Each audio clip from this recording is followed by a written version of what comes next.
What? Just the fact that this is number 20 and you're still nervous. Yeah. I don't get nervous about doing this anymore. You know what I get nervous about is how I'm going to look on camera because I'm so fat. Oh my goodness Yeah, gracious. I I was gonna literally, say you look svelte today. I don't feel svelte. I can You tell look you that much. trim. That is for sure. And the fact that you just got svelte into a conversation is impressive. I'm not gonna lie. That is very much a It's a word whatchamacallit. of the day. Oh, word of the day. Yeah, no, that's a from Saturday Night Live when I was a kid. Really? Yeah, actually, that was where I first heard that word. It was Dieter. I don't know who that is. Yeah, it was a whole bit that where if I remember correctly, it was Dana Carvey. You remember Dana Oh, I know Carvey? Dana So Carvey. You ever Dana, seen his never mind. stand up now. We'll move on to that. He used to do this thing where he was like buff. It was hysterical, and svelte was one of the words that he used. Okay, so it's been a couple weeks since we've been in here. Oh, So maybe two? 2 weeks. Yeah, Yeah, okay, two yeah, weeks. two. That's a And couple. we won't be in here next week, just so you know, because I am in Ottawa on Parliament Hill. So You're on for the full week? yeah. Oh no, next Friday's Halloween. Halloween, remember? So, Oh, yeah, you're right. but I'm gone. I leave Saturday morning, and we're back Wednesday, and then I'm at the Greater Niagara Chamber Economic Forum on Thursday. So that's a fun day. Interesting day. Is it? Oh yeah, you get to go to a bunch of local business representatives, owners, et cetera, talk about the challenges that we're facing in Niagara. I go as a realtor, but I also kind of go as a broker owner. Uh, And it's a great day to connect with people. Like builders are there, all sorts of people involved in our business, but there's also, hmm. political people there. Sometimes it's the region, sometimes it's the municipalities, depending on who's what, and we come together and we talk about this one. This one's going to be very heavily politically based, which is right up my alley. It's going to be Yeah. based on tariffs and Okay. some of those challenges that come from it. So So you got a fun week for yourself coming up. yeah, I get to go. I love going to Parliament. I love going I and know you do. talking to the politicians. It's one of my things that I just, I really like, volunteerism and helping, our business with it. And right now, there's a lot of challenges in our business that we're facing, and it's a good opportunity to go and talk to the representatives and see what their takes are and give them some ideas that Yeah. hopefully will help. Well, you can give them boots on the ground perspective to things that they're not actually seeing. They can Yeah. maybe wash some of those myths that they think. Mm. Well, I wanted to. It's funny because we go to these things and they give us a list of things. Okay, here's the asks, Yeah. and I usually end up ticking them off because I take their asks and I'm like, yeah, I'm not talking about all those. Like, this is not, this is your perspective. This is your agenda. Yeah, like this is created by people in Alberta, and what happens in Alberta does not happen in Ontario, and I want to make sure that the local perspective is brought. So I tend to, rub people the wrong way when I get up there when it comes to the actual organized real estate part of it. But you know, I haven't seen the agenda yet. I'll find out that when we get there. But if we're not talking about things like the foreign buyers ban and how to Mhm. slowly scale that back, or the impacts of it, or whatever the case may be, things that are, because I'm a border town, right? All border towns Yeah.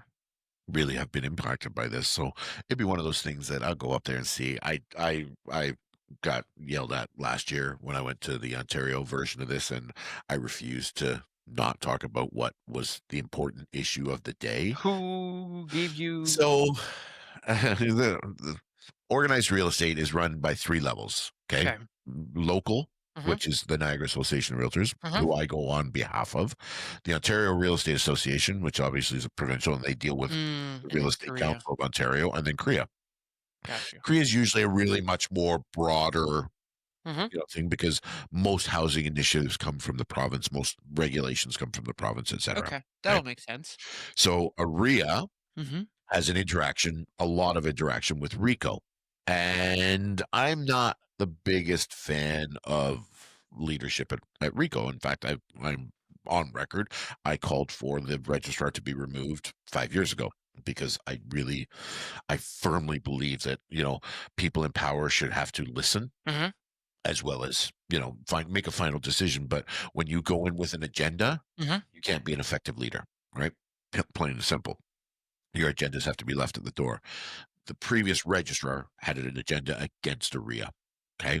So we went into a meeting And we were told that we have to talk about this, this, and this. And I just point blank said, listen, I'm not going there and talking about this. I said the fact that we're not talking about point A as the number one issue that affects real estate in Ontario right now, outside of the sales, like in Mhm. the structure of real estate. I said that we are doing the members a disservice, and those members are the people that are paying us to go there. So I went in and I talked about two of the points, and then I finally said, you know what, like, to my member of parliament, listen, that's all fine and dandy. This is all fluff. I said, I want you to get behind these things, but these are not going to be, They're not the difference they're not makers. the difference maker. I said, here's the difference maker. Here is the issue that we need to do, and if we don't do this, something catastrophic is going to happen. And I said this in his office last October or November. I can't remember. Um, in Niagara Falls because we couldn't meet with him when we were in Toronto. So we actually met with Wayne Gates in Niagara Falls. And I took it to Wayne Gates and I said, hey, you know what? All the other nonsense aside, like, this is good stuff. Like, this is great. Sure. But this is the catastrophe waiting to happen. Yeah, all the other stuff is just side Yeah. quests. iPro was a catastrophe. What, what, Oh. what we said to Wayne last year actually came to fruition because there's no oversight.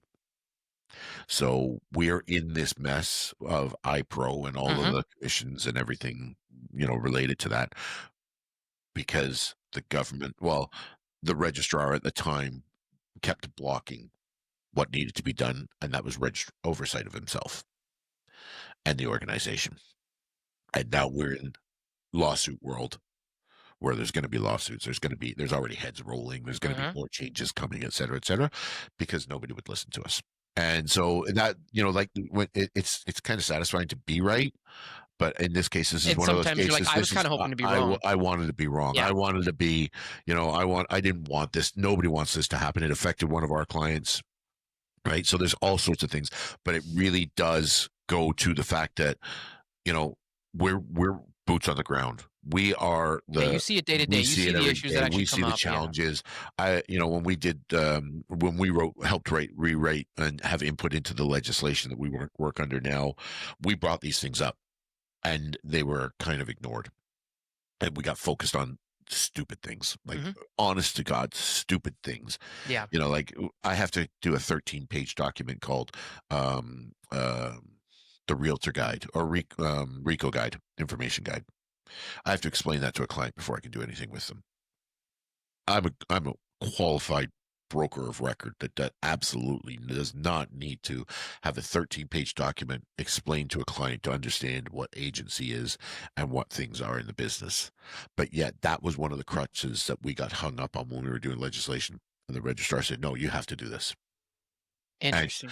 and yet all of That the was the hill faults, that he was willing to. those were the types of things that he was willing to die on, and it cost him his job because he got uh, you know, I don't know like any of the ins and outs. I don't know, but when something like this happens Mhm. and you're the first head to fall, there's usually where there's smoke, there's usually fire. I don't know Yep. any of the details, Yep. and I'm not going to get into a pissing contest. But I did say at the time we needed a change in registrar. He had been there pretty much the entire time I've been selling real estate, and we needed new blood. We needed somebody to come in that was willing to I work with us. So I think that's a huge one. yeah. So we it's been a couple of weeks. We got two things we were going to talk about because I started writing them down as we were talking having our pre-conversation. Guitar. Okay. Yeah, what Okay. were you saying? Okay. You're showing So me these, new bands that you found. I found some new tunes that I've been listening to, old bands, a couple of new bands, but I'd asked you about playing. And how much do you play your guitar? How often do you play your guitar? Depends on the week. So you get yours out every week? Yeah, pretty Oh, I much. wish. Yeah, Okay. like, mine hangs up on the wall, Oh, that would be um, great. I want to bring and mine to the office just to have it here. I got an extra wall hanger if you want it. I don't know if it'll take. I might take you up on that because I want to bring my Les Paul here because I can play it without disturbing anybody. But for some reason, and I don't know what happened with my TikTok feed because with our house situation right now, I've watched more TikTok just for some sanity, some peace and quiet and stuff like that. Mhm. I'll go to my room and watch TikTok. My wife What thinks are you, I'm hiding. 15? And you know what it is? Is okay. So do you know my mother-in-law broke her ankle? No. Oh yeah, sorry, mom, but I'm going to talk about you. Um, we were at the trailer Saturday night, You guys just live in a whirlwind. Dude, it is, chaos. So we go to the trailer Saturday night, we come home, and mom's limping around, and I'm like, this can't be good. What'd you do? She goes, I missed the bottom step going to bed. Oh, no. Yeah. So she broke her actual ankle. Yeah. So my mother-in-law, I'm not 100% certain on her age. I think she's 67, Okay. 66. Sue's 50. Yeah, so 66, 67, 68, somewhere in there. She's retired, Mhm. but she's, like she's older, Mhm. right? So she misses this step and just cracks her ankle. So she's at the hospital. So now we've got, mom who can't really get around much, who's in the living room all the time. God bless her. Like, where Yeah. else is she going She to gotta set up go? shop She's there, got to have yeah. somewhere to Yeah. go, right? Um, and I'm like, listen, I'm going to my bed to just lay Yes. and just, I come home from work and you know what? Even when the kids would do it, like, when you walk in our door, you've been in our Yeah. house, everyone's there, Yes, yes, right? It's the yes. one downfall of our house, right? It's, the It's, upside and the downside. You yeah, walk in and you walk into everything. yeah, like there's no separation. You can't have this private space, whatever. So my bed is just kind of like this. I go Yeah. up there, I'll watch an hour of TikTok, depending on how early I've left, I might close my eyes for 20 minutes so I can get up and Sure. work again, whatever. But so that's kind of been the chaos of it. So I don't get a chance to pull up my guitar. Like there's nowhere for me to go to pull Yeah, my yeah, yeah. guitar out and play, even if I wanted to. But because I've been watching so much TikTok lately, Who's been showing up? every guitar trainer under the sun. Okay, the one that I've watched for years on YouTube, Yeah. Paul Davids, has he shown up? Yes.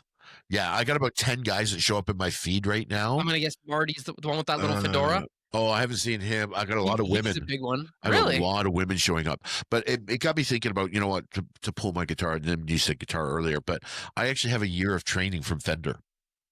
What? I bought a Fender, I got a Fender amp for Christmas, Uh-huh. and I actually have a year's worth of lessons from a Fender teacher that was included with my amp that I just never had a I've never chance heard to. of this. Yeah, you get a tag on your amp when you buy your amp, and it is kind of one of those things that you got to go online, register it, and do it, and, They and open up some they open portal up for some you portal for and you to go in and learn. oh, that's But sick. I will tell you that, like, I took guitar lessons.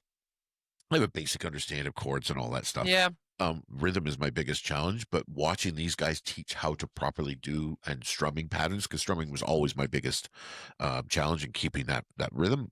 I have really started to think I want to pick up my guitar again and start playing again. But I know nobody that has a guitar. You're the only other person that plays guitar that I know. So Really? What yeah, about, okay, yeah. right. Like I don't know. Like none of my buddies play guitar. They don't play anything really. Yeah, for me, I'll just, like, I call myself, like, a campfire guitarist. Like, Yeah, I can that's what I want to be. I can play most chords, I'll follow up a tab.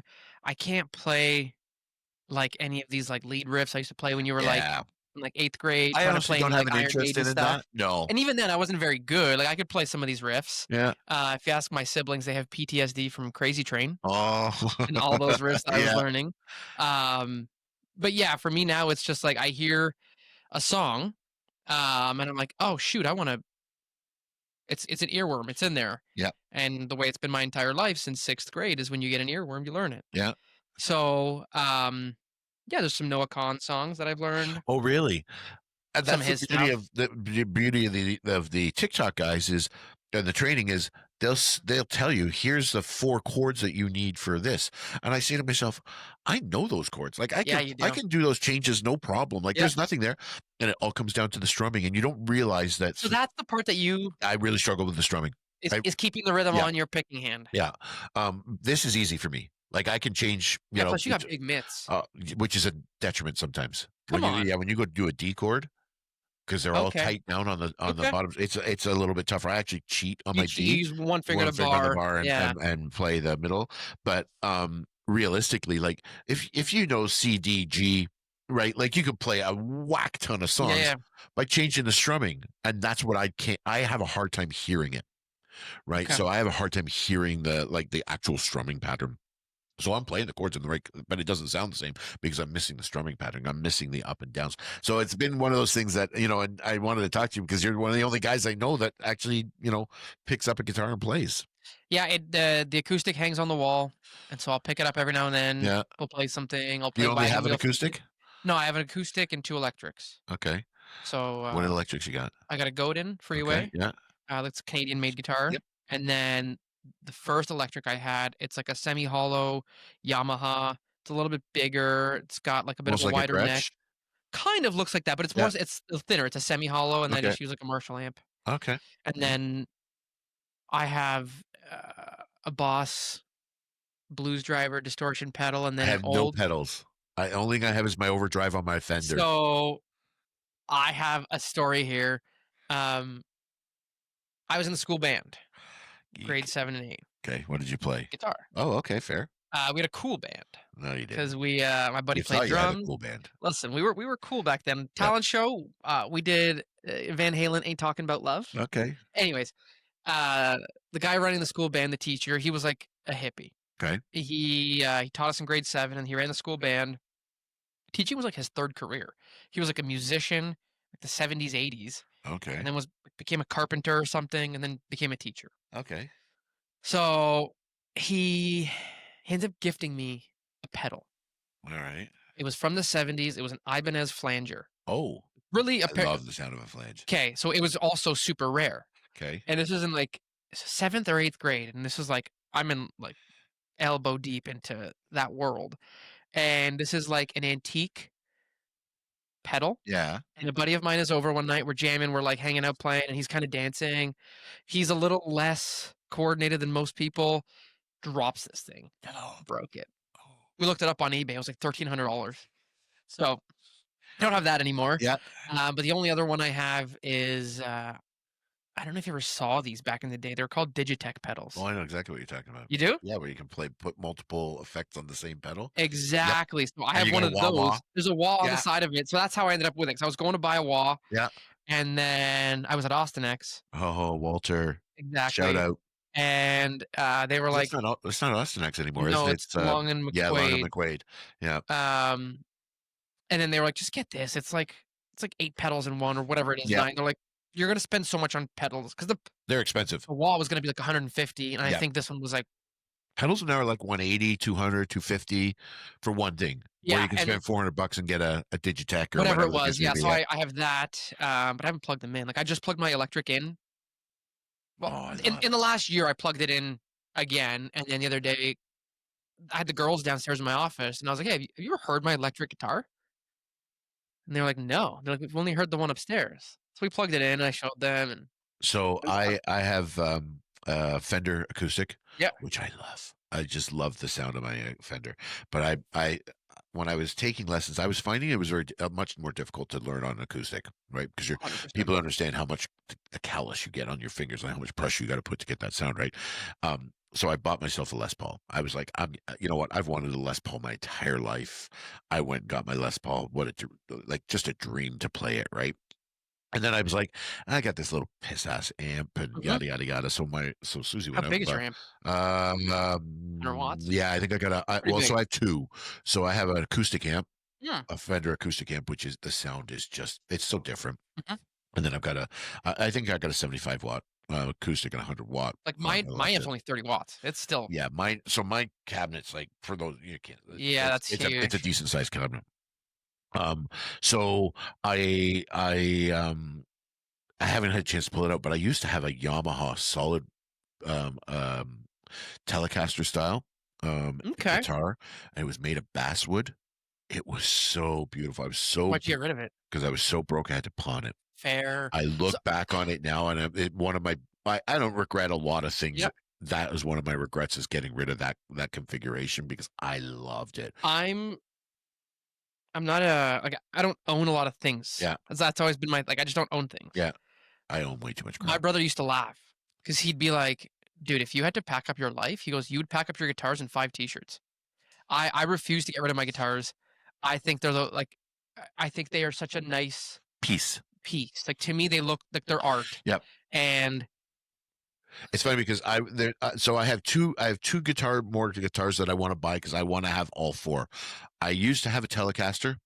I don't have one. Um, I would get one. and I want a Strat. Like, I really want Mhm. to I wanna have The the classics. classics The of Les Fender, Paul, the right? Tele. Yeah, like, I have no interest in getting a Gretsch, I have no interest in getting a Rickenbacker or any of that stuff because I find that those are specific sound Mhm, guitars, not for me. I like the looks of them, mhm. but I used to have a buddy, I haven't talked to him in years, who actually went to school to learn how to make guitars. There's a Luthier or whatever, Yeah, it's a Luthier? weird word. He went to Quebec to learn how to make guitars, and he makes, high they're called high guitars.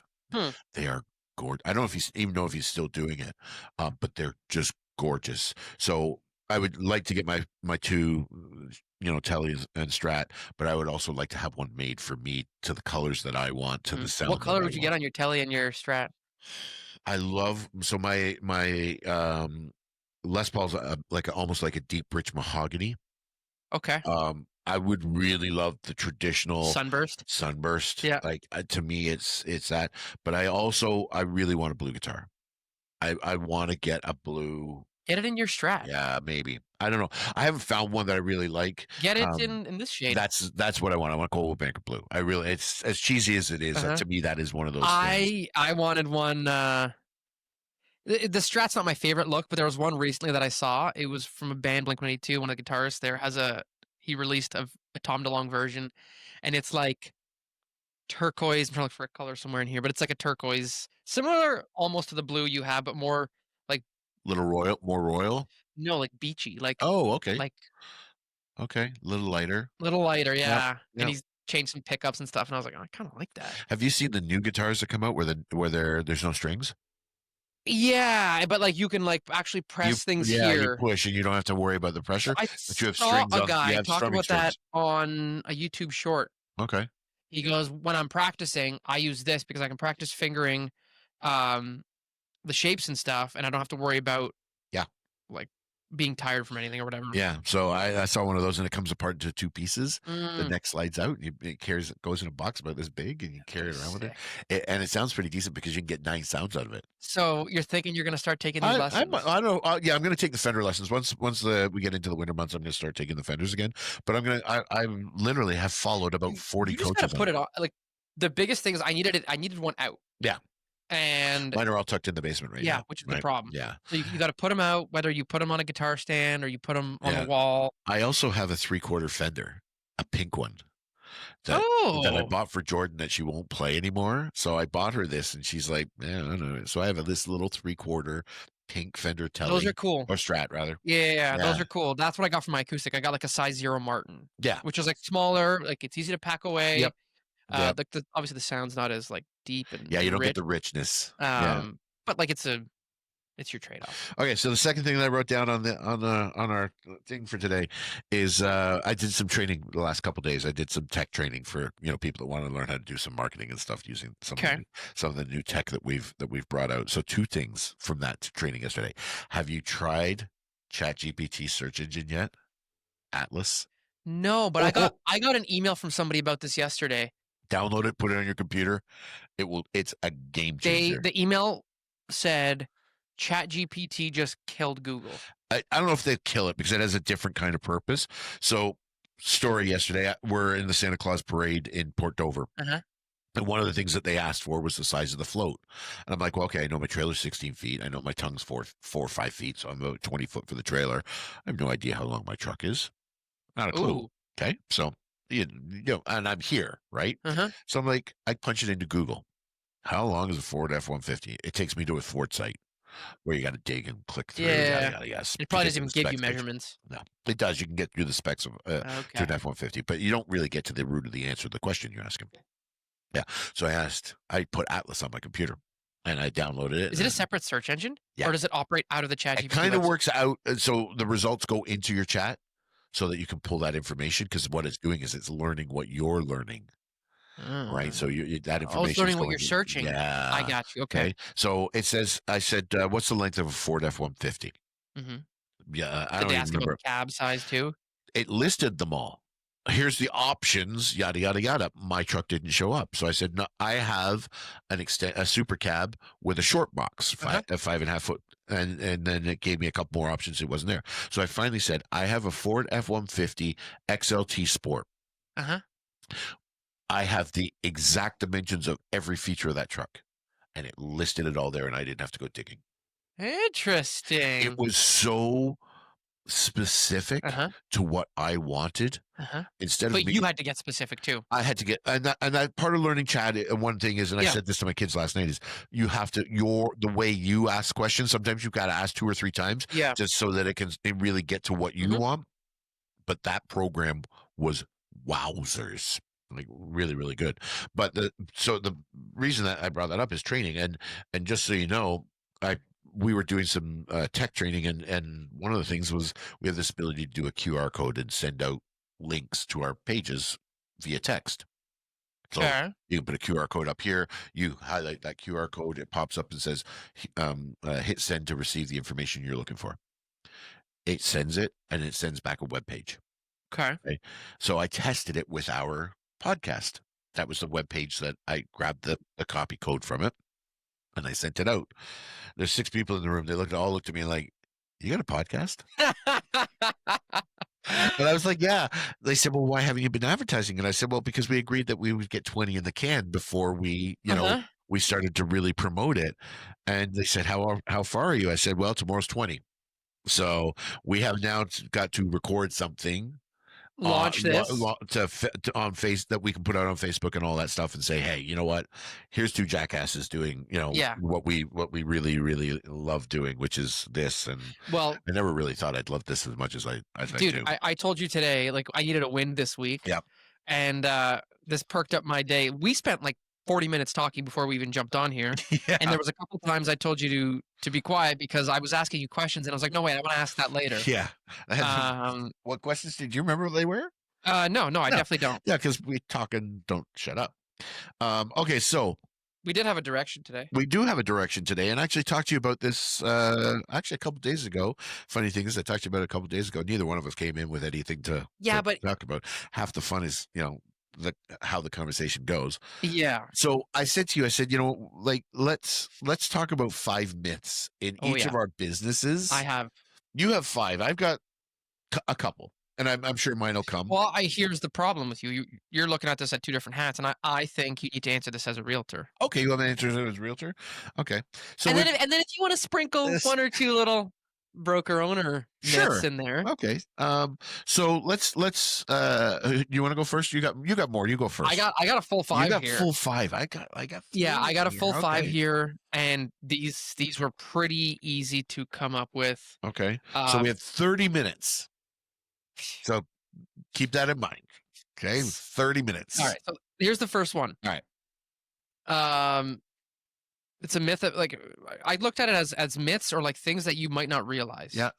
is the amount of sales that you have to do in this industry. Oh, okay. Meaning, For you guys. for Yeah. us, and I'm talking about from, like, mortgage agents, mortgage brokers, um, I guess the myth was, like, business is gonna just fly to you, Yep.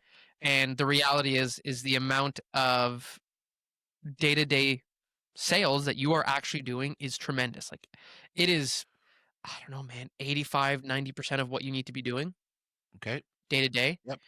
So that was a big one that took some getting used to.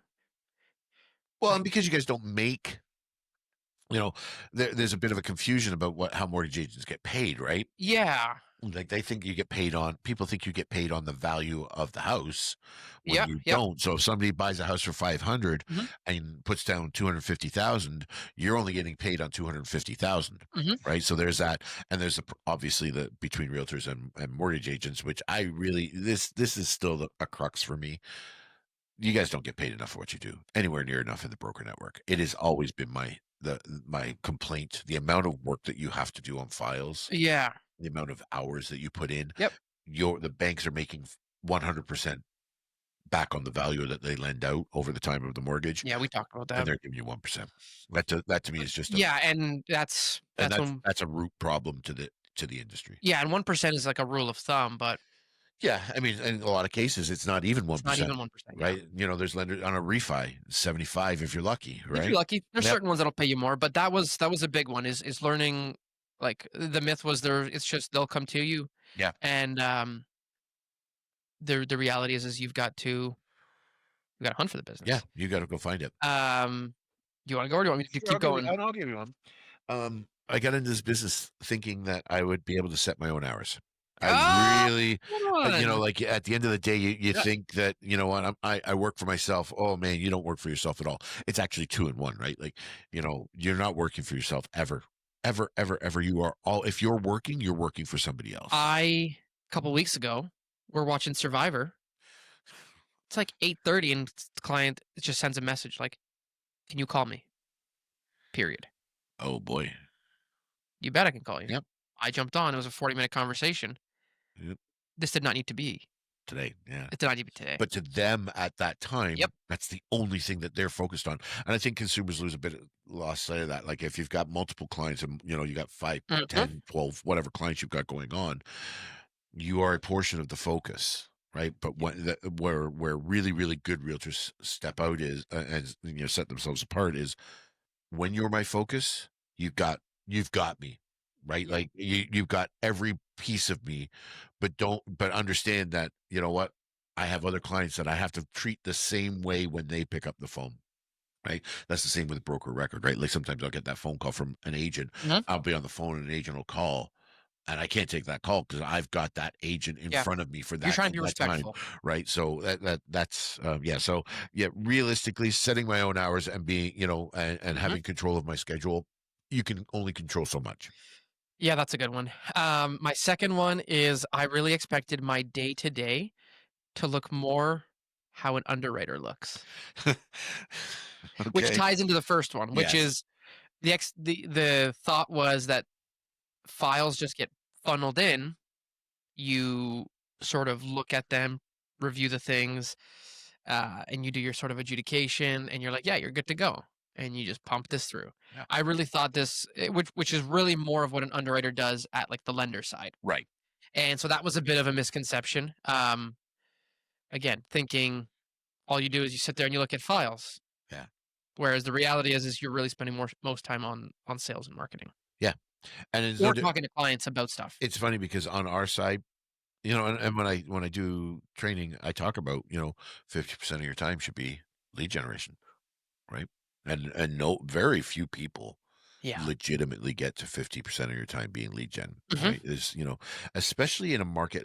I was talking to the EO of our board yesterday, I think it was, and there's this movement right now, and I don't know, and I got to do a little bit more research on it, but there's a little bit of a movement right now about eliminating provincial barriers for trade, right? Because right now there's a lot Meaning of you could trade. go work in. I could go work in Nova Scotia.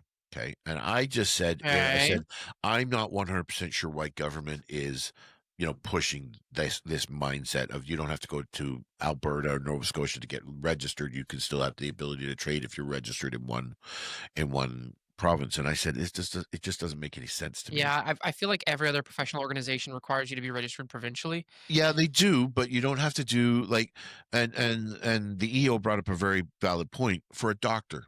Okay. Mhm.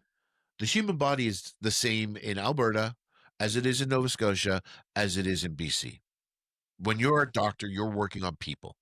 The person doesn't change. Cancer doesn't change. ALS doesn't change. Whatever the illness is or the health, Yeah. regardless of where you're working, you're still working on a human body, right? So that was their example. A CPA is still working within the tax code, right? Yeah. Same principle. For us, yeah, the provincial legislations may change, but I don't know anything about land rights, all of that stuff Mhm. that goes on in Alberta. How can I just walk into Alberta and say, you know what? I'm going to go sell you that house. Mhm. It doesn't make any sense to me. But I said to her, I said, I don't understand why the push is right now for this because there's 110,000 realtors in this province. And my math could be wrong, so please don't mock me if I'm wrong. There's 110,000 realtors in this province, and there or in this country, there's 44 million people. Now, if my math is correct, that means that there's a realtor for every 400 people in this country. Okay, why the hell do we need to go to Alberta to sell? Yeah. Right? And we're spending resources on this. So that was my pet peeve with that conversation. Okay. Right. So My second one is the money's easy. People really do think a lot of consumers really do think that all we do is put the sign on the lawn mhm. and the house sells itself. I've been saying this for a little bit now this year that I think you guys are gonna have a resurgence in The perceived value of you. If you can convey your perceived value, yes, I agree. A lot of realtors struggle with conveying that message. Yeah, but What do I you bring to the table? I think there's gonna be enough. Yeah, I just maybe it's a wishful thinking because I see it. Yep. I definitely see the tremendous value you guys bring to make my life easier. Well, you've got that deal with Yeah. no realtor involved. Yeah, How's it it's going? I don't wanna talk about it. Right. So let's leave it at that. Yeah. Okay, what's your next one? I have it written as 3 approvals. 3 approvals. Yes. So I Okay. tell a Oh, client that all right. uh, the myth I'm gonna say is that when a broker tells you you're approved, you are good, like, you are 100% good to go. Yep. And what I tell people now is you really have 3 approvals you have to meet. Okay. You have to have my approval. Yep. I have to review your stuff and be confident that you can be placed with a lender moving forward because Right. I'm acting on behalf of you and the lender. Yep. The second approval you have to pass is with the lender. Yep. The lender has to take everything that I've reviewed and agree with it. Yep. And the third approval that has to be made is for the house. Okay, I'll throw one more in there. We're doing 4 You approvals? actually have 4 approvals, and that's just gonna depend on Uh, whether or not what the loan to the value is. insurer? You got the insurer in Yeah. there, right? And so many of our mortgages are insured that you still need, Yeah, that is a good that point. point. So you actually have multiple You levels. can have 4 approvals, and it's happened before where I've had a lender say, um or I've had the insurer say, "If you can get the lender on board, we're on board." They often kinda go hand in hand. Yep. Um, I've had it killed it though at the insurer yeah, level, I've seen that too. right? They're not willing to move And forward. it's usually on nuanced stuff. So I had a deal killed once, um Welland, and it was across from the old, factory on the south side of Welland, and CMHC at Okay. the time would not insure. Is this where that new development's going? No, no, so that's on the other side of Of the canal? the canal. Uh-huh. This is, you know where the Welland, Waterway Center is? Uh-huh, uh-huh, uh-huh. Across the street from that, there's a new factory that was there. There was an old I know what fa you're talking there was an about. old factory there years ago. It was being That they tore remediated. down. It's all been remediated. There's a brand new factory on it that's sitting idle because the company pulled out after building this massive factory.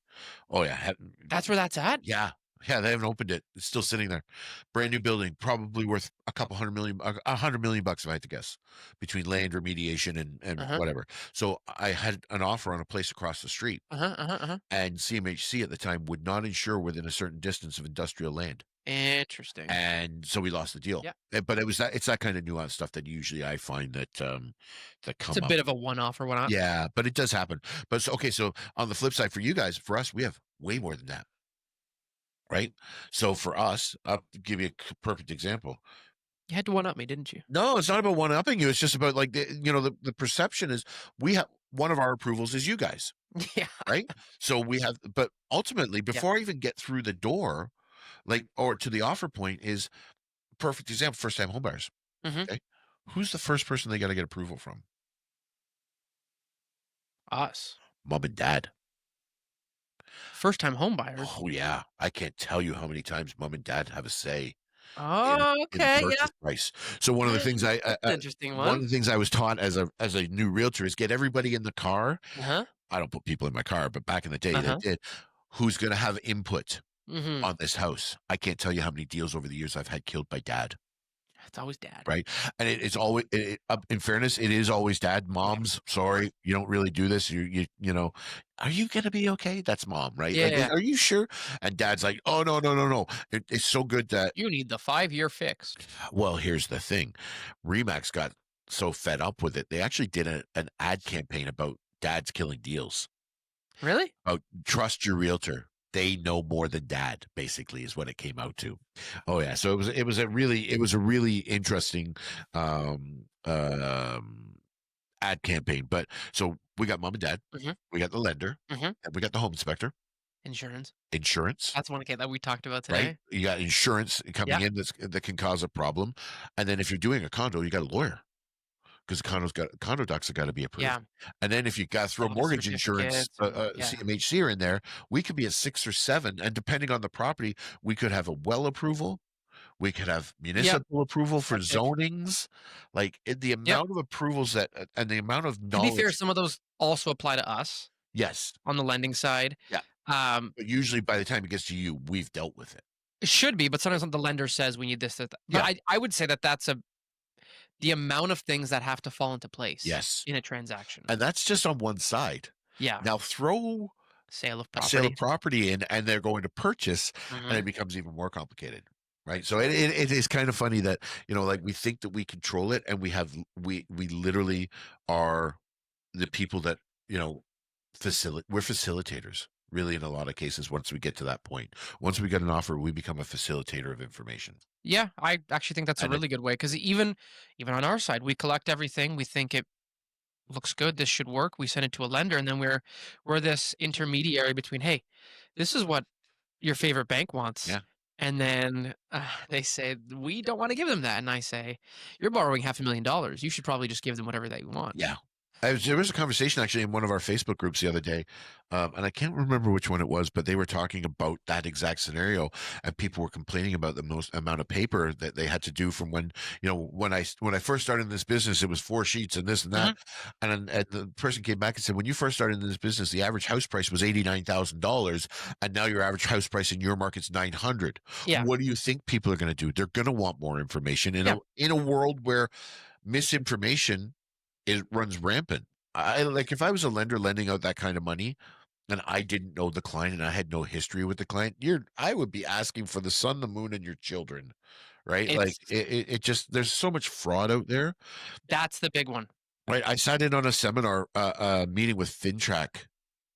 I can't remember one of my Hmm. Fintrack companies the other day, and the sheer volume of mortgage fraud that's out there right now. Dude, you go on Reddit because sometimes I find myself on Reddit in the Oh, that's mortgage a trap. um, subreddit or whatever, Yep. like in Canada, and people are like, um, they'll be posting like, "Hey, I had my mortgage agent charge me this and this much. Is this a reasonable fee?" And then to see people chime in and be like, "Oh my gosh, they shouldn't be charging you this much. Uh, my guy charged me this much, but he also made me documents." And it's like, Major documents. Just think oh about that. Like that yeah, amount of time that happens. We're at a crossroads with mortgage financing and home sales where honesty has gone out the window in a yeah, lot of cases. Um, I remember back to when I bought my first house, our credit was crap. hmm, My student loans had literally killed me. yeah, they're sewering you. They were just sewering me, and we're doing all of this, trying to buy this first house, and the bank calls us, and we're Uh-huh. like, and sooner or later, we're this is going to be bad news, and they said, "Come on in and sign the paperwork," and we're like, Okay. "What?" Uh-huh. And the bank manager had reached out to my in-laws, and said, "Come in and co-sign for the kids." That was how easy it was back in the day. We had our mortgage commitment through CIBC. Shout out to Hmm. Joanne Macedo, who's since retired, but she really was a godsend for us at the time. And we had our house within 3 days, like approval, commitment, everything within 3 days. And it was just because my in-laws were willing to put their name on the thing. We pulled them off within a year. We did what you're supposed to do: get the mortgage, prove yourself, fix a few things, and yada yada yada. Hmm. But yeah, that was how easy it was. Now not even a million years would I think about that. Not a chance. I'm gonna swap my 5 and 4 just to jump off of that one. Okay. Banks versus brokers. And Oh, I'm not looking at this from, I guess, this is two-way point of view. yeah, But this is also from my, like, the myths I had. And um, the things that somebody can get done at a bank branch, yeah. versus some things that can get done through a broker at the same bank, Institution. lender, institution, whatever you want to call it. Um, I'm gonna say the myth I always had was that it'll be the same across the board. Yeah, not a chance. This is how this bank wants things done, and that's how we do it on both sides of Yeah, things. And then you learn that that's not necessarily the case, and that there are rules for one side and there are rules for the other side of yeah, things. Um, and then it's difficult to have to explain to clients why that happens, yeah, um, that it happens, and that there's nothing I can do about it. yeah, Um, so yeah, banks versus broker. That's a myth that I had. Is yeah, we're all going to be the same? we can do some more creative things, but with the same lender, it's the same, and it's not the case. So it's funny because Sue and I met with new clients on Saturday last week. First time homebuyers. They've done a great job. 99% sure they've got impeccable credit. He drives a diesel truck. Doesn't have a mortgage, doesn't have a payment on it, anything like that. Great kids. Mhm. Okay. They're 22 years old, 21 years old. They've got like a massive amount of money down payment. So we're going through the whole process. Sue's talking about mortgages. I'm talking about the houses that they can afford or should be looking at Mhm. because we don't want them to be house poor, yada yada yada. I'm telling them I want you to learn how to own a house Yeah. before you get into your big mortgage, yada yada yada. And I'm showing them the houses, and he's on this side of me, and she's on this side of me, and he says, just so you know, we got a meeting with TD Bank next week.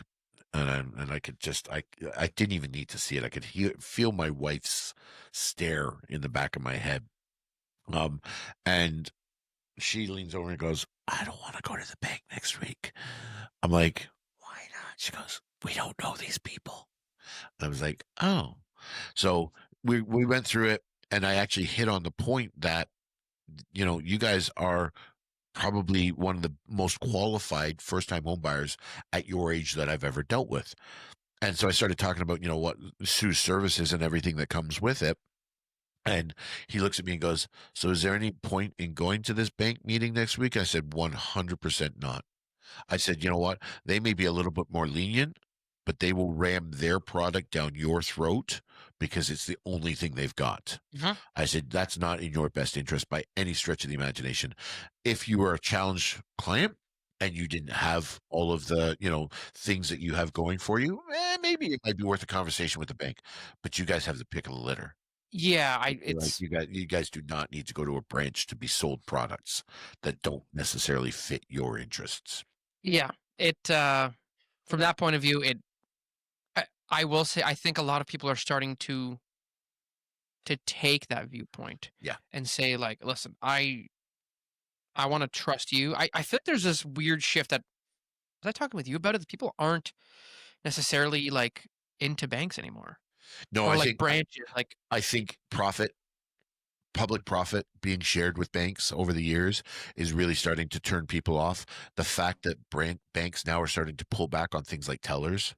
Like you go yeah, to I CIBC in Niagara Square, there's no teller. They don't have a teller in the bank. that's weird. I think part of it is also what ends up happening often is somebody goes into their branch, they get an offer, they talk to a broker, they get a different offer that looks maybe more enticing, and then the branch matches or beats it. And I think the question becomes, why wasn't I offered this the first time? Yeah, Right? Like, yeah, why aren't you putting your best foot forward yeah. initially? Why do I have to beg to get the best service from you? Yeah, and it's not even on a service standpoint. It's Yeah, it's like on perceived yeah. value or But value. I think that people are starting to see that there's more value in certain and sometimes terms than interest rate. Yeah, That's a really big sell for you guys to have to kind of say, this interest, it's not all about interest rate, yeah, right? it is a good jump off point because somebody will come to me and be like, "Well, listen, I was offered, let's just say 3.89." Yep, And I go, "Wow, that's pretty good." yep. Uh, But I go, "So why'd you pick the 5-year rate?" Why not the 3?" yeah, "I don't know." "Well, why didn't you do this?" "I don't know." yeah, "What are you doing for the night?" Like, it's really, really easy to poke holes in a lot of the rationale in the game plan here. And then you just go, "Well, listen, I don't know what your game plan is, but, yeah. like, maybe that's not the best for you." So the one thing that I have noticed or seen over the years is that when you go to the bank, they don't have to. Now, I think this has changed a little bit because the mortgage network has gotten a lot bigger. But back in the day, it was all coming. The business was coming to them. It was walking in the branch every week Fair, because there was more because, coming in, well, like, because just people would come into the yeah. bank, right? Now, as the banks are starting to scale back on their service levels, right, and going to electronic and Yep. all that stuff. When was the last time you actually stepped foot in a branch? You have to think about it. I have to think about it, and I didn't even step in because the TD near us has a drive-through. Right. So, like I haven't dealt with a teller. I'll bet you in 15 years. I stopped, honestly, you want to know when I stopped going into banks was the day I could take a picture of a check and deposit it. because we used to always get paid Yeah, by check. I don't need to do that anymore. I had no need to have an interaction. I did my whole mortgage renewal over the phone, yeah. right? So, like, it to me is service is where it counts in our business, and if your clients don't trust your service and your judgment, then you're pooched, right? And one of my myths is that realistically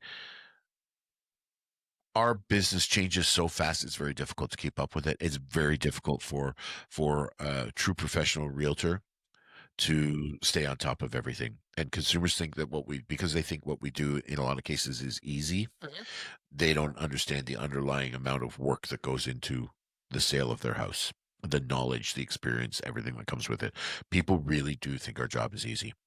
And it is really, really, it's really not. If you've got somebody that does it well for you, it is It a looks easy. it looks easy, but it looks easy because of the education, all the Yeah. time, the energy, the money, Well, everything it that we do also on it. looks easy sometimes because you've stumbled so many times before and ironed out all the You kinks fall flat on your face.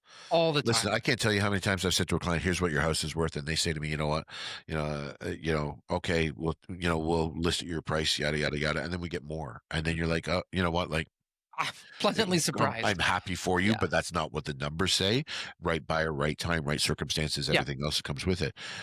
But I think the biggest problem that we face in our business, both of us, is the lingering effects of, what happened in 2020 and 2021. And Yeah. even in certain extent, 16 and 17, you weren't around for that. But in No. 2021, when houses were selling like crazy, we had Mhm. low inventory, yada yada, all those things that came with it. It did look easy, and yet they don't understand it. If you had a listing, it was much easier. If you had a Yeah. buyer, it was an absolute grind because I had a client, one of my clients during COVID wrote 22 offers before they got a house. Sheesh. So they had their heart broken 22 times because people were overpaying for properties. Yep.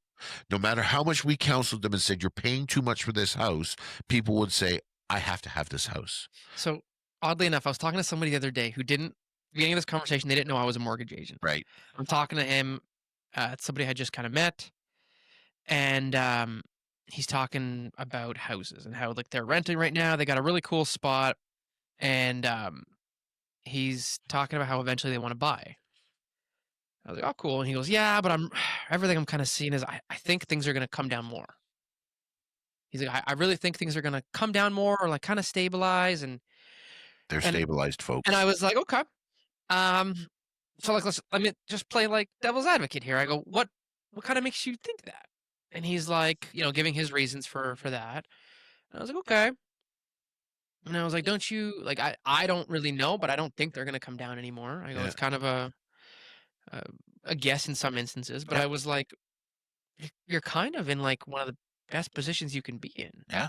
And he's like, "What do you mean?" And I was like, "Well, you don't own a house, you're just renting." I go, "So you're not really having to sell anything." And, like, we went through the whole like, you know where I'm going with Oh, yeah, this, yeah, and where I was kinda leading him is, you're what we call the unicorn. You're not selling a house, you're buying. yeah. And I go, "You've seen how many houses are listed right now, like, there's so much."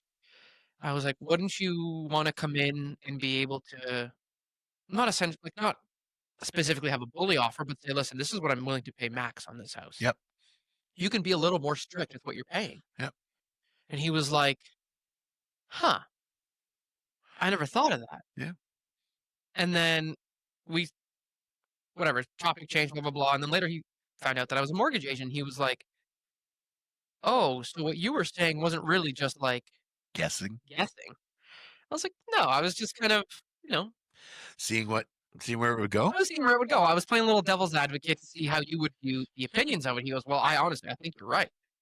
Um, and I was like, Yeah, but, like, it's just because that's what we're seeing." Like, Yeah. that's the work that goes on in the back end there that makes this type of decision for you easier. It's funny because one of the myths that's out there right now is that there's gonna be a market crash.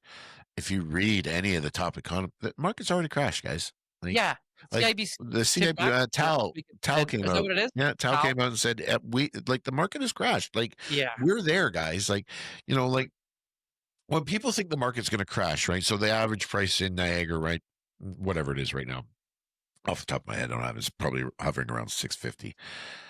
That was 800 Yeah. 18 months ago. There literally isn't anywhere for the market to go anymore, right? Because ultimately, if you've paid here, you can't really sell here. There was a property I was, like, looking at. I had it saved on House Sigma the other day, or a few months ago. Yeah, It just sold in Fort Erie yeah, because I put it on my watch list because I was like, first of all, how is this priced at sub 500? yeah. It was like a two-story, two-car garage home in Crescent Park, Okay. I think. Yeah, I was like, sub 500? yeah, It was, like, a little outdated, but I was like, "What in the heck?" Sold for 475. yeah, And I got the notification because when you watch it, it's like, "Oh, this yeah, one," and I was yeah. like, "That's But realistically, when you look okay, so historically, how long do you think it's supposed to take for your house to double in price? to double?" Yeah, Oh, man, at, like, 3% appreciation a year, you're gonna take it's supposed to be. 10 years? It's 10 years, right? Your house value should double every 10 years. So if you go back to 2016, Uh-huh, when house prices in Fort Erie averaged 265, 270, uh-huh. that was the average price in 2016 before the market exploded. Yeah, and then probably 22 or 21, it was It was all just shy of 800. Okay. It's now in Fort Erie around 530. Well, which is guess close to what? the doubling amount. It's where it's supposed to be, Yeah, right? But if you don't have that kind of knowledge, how can you make context, I assumptions? think, too. Yeah, context as well, right? Like, but the problem is all these people, overpaid. Next year will be the challenge year, right? All those mortgages from 2021 that, where people took 5 years are Yeah, coming due, I right? I I think it has the potential to be a challenge year. I More think for you guys than us. I think, yeah, potentially for us, but I think, eh, if I'm being honest, what lenders are gonna have to do is just say, "You've paid? You're gonna continue to pay? We're good to keep going if you're good to keep Yeah, going."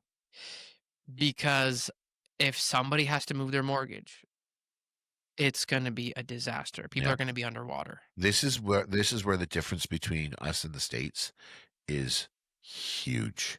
If you want to change here, it's the whole requalification process, right? Yeah, Right. In the States, it's so different because you're locked in at that rate for 30 30 years. years, Yeah, I right? don't know how their terms work. I've heard a couple different. I think it varies by the lender as Yeah, well. I I've don't heard think how they you have can the structure it rigidity. differently. Yeah, but you can also short sale in the States that you can't do here properly, right? Where I'll give you 50 grand right now, you sell it and we're okay. We're good. You short 50 grand here, guess what, folks? Chapter seven's coming your way, right? So, and Yeah, that's what I think ultimately we got to, people got to remember is, and when I was talking to those kids last week and I said, I don't want you over leveraging yourself the yeah, first time. You need to learn how to own a property because it is a myth that things it's come up. easy. It, Property tax is a big one. one of the biggest myths is I pay $1,500 a month rent.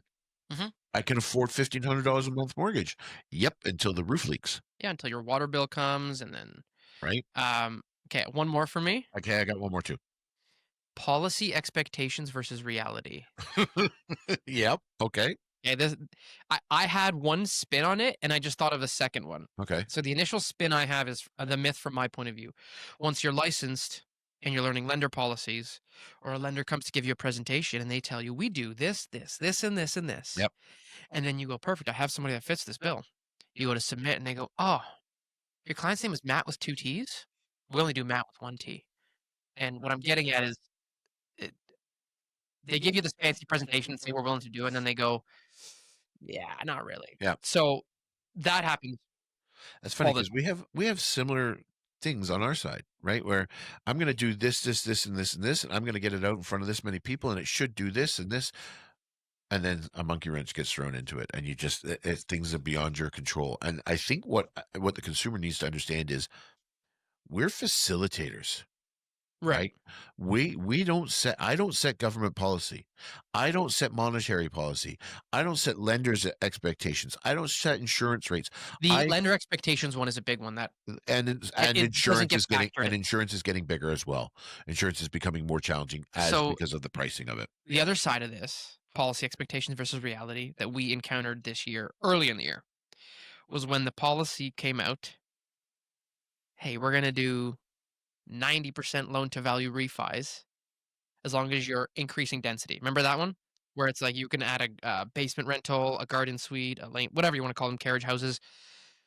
The policy came out Yep. and everybody started asking us about it. And none of the lenders jumped on No, board. there was not a single lender on board. Yeah, the government sets this direction, Uh-huh. says, "Oh, you can do this, but you can't get the money to do it because the banks are saying it's the Doug Ford of beer all over again, right?" It was so difficult to have to tell people like they're like, "Yeah, we saw this. How do we make this happen? How do we do this?" And we're having this conversation and we're going, "Listen, like nobody's doing it." And they're like, "But we just," I go, "But nobody's doing it." Just because it's allowed doesn't mean it can be Well, done. and then what happened was we had a lender say, "We're going to do this." We were talking to somebody about it, and he goes, "Hey, we're putting out this policy." I was like, "Actually, I saw that a few weeks ago, and how's it been going?" And he goes, "This was a few weeks in." He goes, "We haven't funded one yet, Yeah, because not a they single make one." the policy so stringent, Well, and that's what it came down to, uh, right? It's not even that they had one in the restrictive. pipeline, like, "Oh, it's approved, it's ready to go," or like, "We're kind of." He goes, "We haven't. Not a single one has made its way to the end yet." And like even a couple months after that, I talked to him about putting somebody through that, and he goes, "Still haven't done one." It's funny because I have one of my biggest pet peeves is the back end of mortgage financing because all of these different rules to me are it's just nonsense. And listen, Sometimes it feels like they make them up as they go. sometimes I think it's discrimination. Did And I did I tell you about the age discrimination one I had? no, I don't know if we should do that online. Maybe we should take that one offline. Okay. Um, that could get ugly. I think that sometimes that we'll set this policy to get you in the door, and Okay. and then you know what, we'll find a product that fits what we want to give you, right? In a lot of cases, you get these you know policies, and you're like, oh, we can do that, and then you find out that they don't actually have a desire to do it, and there are all sorts of realtors out there who do something similar. A little bait and switch. If I don't sell your house, I'll buy it. Mhm. I don't think that should be allowed. I don't think that you should have the ability to um, take something at a lesser I value. think it's also misleading I think it is as because well, and I have railed against it for years because ultimately, in the end of the day, ask those realtors who make that guarantee how many they've bought, well, here's the kicker. What are they willing to buy it at? Which and that's the thing. The that's predetermined price it's guaranteed you it's a reduced price, and I don't know what any of these. I have not done any agreed, but research on it. I'm Okay, gonna bet good money that they're like, "Oh, you listed for 500, but I can't buy it for that much. I'll no, give you 420." yeah. So here's my argument to it, and this is where I really have a problem with this policy. And they don't want to buy your house. No. It's a myth, Same with the bank. right? They don't want the house Yeah. as a lender. They don't care. Mhm. They don't want to go to the power sale because they lose that interest over time and yada yada yada. It's also They like want you to see your mortgage to the end because yes. that's where they make their money. So when a bank's taking your house, they're taking it because they don't believe that they're going to get to the end with you. Really is what it comes down to. Or your circumstances have changed so much that they know that you can't continue, which is fine. Like there is a time for power sales. I have no problem with that. But if I take a listing at $1 million, Mhm. I have to agree with you up front what those terms are that I'm going to buy the house on. Mhm. That's part of one of the rules that we're supposed to have. Whether that happens or not, I don't know. But if I'm buying your $1 million house, I'm not paying you $1 million. Okay. I'm going to pay you 800. Okay. Yep. For argument's sake. And Sure. these are just round numbers to make it simple for the consumer or the 12 people that are listening today. Mhm. Um, I agree Hi, to buy your Stu. house at 800,000. Yeah. I'm actually incentivized to not sell your house in certain ways. You're Because getting you that 80 cents on the dollar. if that house is $900,000 in value, I now am incentivized to pay you Mhm. the 800 to make 100. Yeah. How is that? And I mean, listen, I could be completely misreading this Uh-huh. because I don't believe in it, so it's not something I've ever set Mhm. up. But So for also those that are doing it, but it's getting them to pick up the phone and call and say, yes. "Hey, I like your guarantee. I like your offer." Right? And I'll think, but I can almost guarantee none of them ever sell. It's like when brokers or lenders put out teaser rates. when they're like, You gotta be a unicorn to get that teaser rate. or it's like got an arm's length of stipulations Restrictions. and restrictions. They're like, "Oh, this is only for 6 months. After that, you have to renew into a 3-year rate with paying a 1%." And you're like, "What just happened?" Yeah. Bait and switch. There's a Bait and lot of switch. bait and switch when it comes to the There back is. end of the business, and it drives me mental because transparency up front is what every consumer should expect. They should know exactly how much they're going to pay, under what circumstances they're going to pay it, Yeah. and what happens if it doesn't come to fruition. Yeah. It's that simple, No, I agree. right? All right, my last one. People will not offer on an overpriced house. If people will not offer on an I overpriced. can't tell Okay. you how many times clients say to our realtors, let's just put it up here. If somebody wants it, they'll offer. Mm.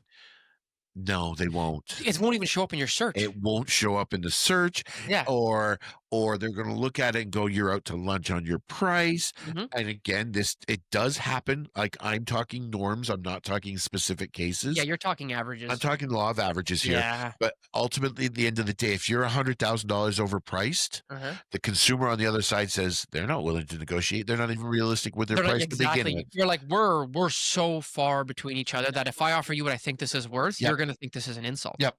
And when if your realtor has to start the letter to the other realtor with "Don't be offended," they're gonna be offended, folks. Mhm. Like, if you're coming in that low, saying the ugly thing up front does not make it less. So do you ever take offense when somebody gives you a really low offer on a house? No, because I counter back realistically. I I kids. will never let so I firmly believe a realtor should do everything in their power with their client to not let the deal die on their side. Okay. Yeah, yeah, Unless yeah. it's to the point where you firmly believe that there is absolutely no chance of a deal. I to me, Yeah. the way I look at it is like I, I don't think I would feel offense as the realtor. It's not my house. I'm trying to No, I sell it. don't like, I'm And not the, offended. and the reality is you just want something to start the conversation. Yes. You need a jump off point to start these negotiations. So you might just say like, "Hey, appreciate the April Fool's joke. We're like 8 months early, but." Yeah, so when you get an offer like that, usually you'll get the email from the realtor that says something to the effect of, listen, my clients have had to pick a place, a price to start. They love the house, but they think that you're, overpriced, so they're adjusting their offer accordingly, or they've seen this in the house, whatever the case may be, and Mhm. they're adjusting accordingly. I can handle that. It doesn't bother me in the Whether slightest. it's true or Whether it's not, true or whether you not, I believe can it's I correct. can Right. I can deal with that, Yeah. from the negotiation standpoint of it. But where people get in trouble is when they get offended, it Mm. becomes emotional. Mhm. Mhm. The second it becomes emotional, it's no longer negotiation. It's a power It's struggle. a struggle. Yeah. I'm going to win. And that is a mentality that unfortunately is something that's prevalent in our business. It's about winning right now, Hmm. when it should be about trying to find a way to bring people together to get a deal that's going to work for all parties, right? We're negotiators. We're not hostage negotiators. Nobody's held to, Mhm. held by a gun to this. But ultimately, at the end of the day, there's a financial practicality to it. And you know what? Like, if you've got to get that value, try and communicate that out. Listen, we know that we're slightly overpriced. Like, Mhm. I know I'm $20,000 overpriced, but the 20,000 is usually bridgeable. But if you're $150,000 overvalued and you still think your house is the Taj Yeah. Mahal I can't from even see the 2020, like. there's no value there. Yeah. Like, I can't even realistically bring an offer to you because it doesn't make any sense. Also, I might not even see it. Like, Right. that's the one that gets me. It's like, dude, I'm gonna make the assumption that most people are just like, "I'm setting a limit here, and I'm setting a lower limit here or upper limit," and Yep. you're like, "If the search didn't kick anything up here, Yeah. maybe I look a little higher, maybe a 10%, 20% in either Yep. direction." But, like. So when I list, depending on the value of the house, so when I set up a buyer, I say to them, listen, you're approved to 400. I'm going to set the search for you at 425 because I think you've got some negotiation room there. And realistically, if you can get 20,000 off, I know we can find the other $5,000 Sure. somewhere to get to that deal, right? I'm not setting it at 500 because we'll be To able to set you up for we'll beat failure. beat you down on price. No, if somebody's listed at 500, the likelihood that they're going to go to 400 is pretty slim. Yeah. So let's be realistic. And I think one of the things is we as realtors, I can't tell you how many times my clients are just getting a feel for the market is feedback. If you're getting a feel for the market when you're showing them houses that are 100,000 over their price approval, what are you doing? You know, so there's a lot of that kind of stuff. I mean, there's all sorts of myths about what we do, but Mhm. I think between the two of us, we just hit 10 that are At least. yeah, at least 10. Some of them came, some from another, but realistically, I think like trust your professional. I think is the message that I would give to the consumer today is you hire us for a reason. Trust us. When we Yeah. tell you your house is worth 700,000, we're doing it to help you sell your house. It's not because we think your house isn't, Goal beautiful is to or sell it, cool. and it has to match what the market's dictating. Right. Listen, you could take an offer for your house $100,000 overpriced. When the appraiser comes in and says it's only worth Mm. $20,000 less than what the That's the original. other There's always another. That's the other approval, right? There's another approval that we got to get, well, but I right? just mean that that's the one hurdle that you gotta get over. If you overpaid, Yeah, but appraisal comes under, the lender's only gonna lend on yeah. the They're only lower of the 2. you're coming up with the money, You're coming up with the right? shortfall there. So it's strange times that we live in this business right now. Well, Very, very strange times, but gives us something to talk about. gives us more to talk about. So Till with next time, that, till next time, peace out bye. and see you next week.